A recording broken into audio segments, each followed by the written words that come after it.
Hi, I'm Struan Robertson. If you know anything about me, you may well know that I love Formula One motor racing, in fact, any kind of motor racing. And I remember being at a Formula One race several years ago at the Silverstone track in the United Kingdom. And the interviews before the drivers raced were being shown on the televisions around the track. And I remember watching one with the great Michael Schumacher, who was 7 times world champion.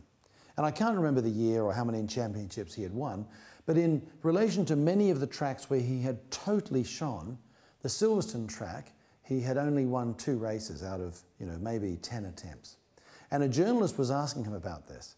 And he said, this is before the race, "Michael, not your best race," and handed the microphone over. Now, Michael could have said, "You're absolutely right. It's not a track I have a lot of affiliation with. The British public don't support me that much. I don't get to test on this track. It's a bit cool here today for the tyres on my car." He didn't say that.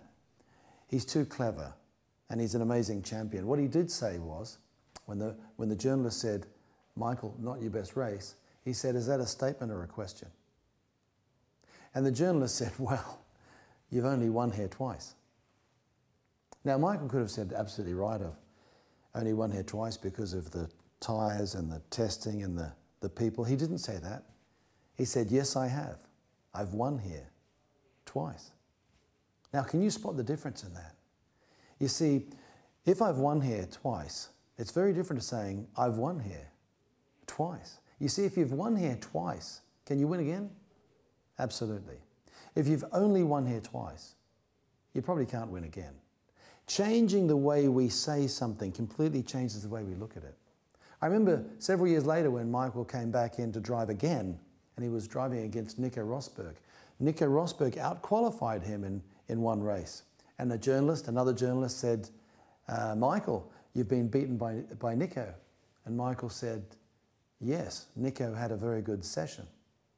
He didn't say, "I failed," or "I'm no good," or "I'm driving slow." He said, "No, Nico did very well."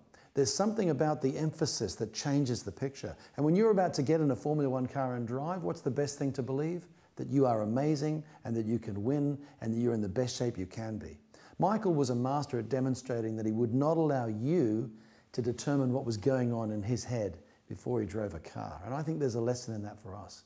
We need to stand guard at the door of our mind and pay attention to what we're listening to put ourselves in the best space. Be a 10.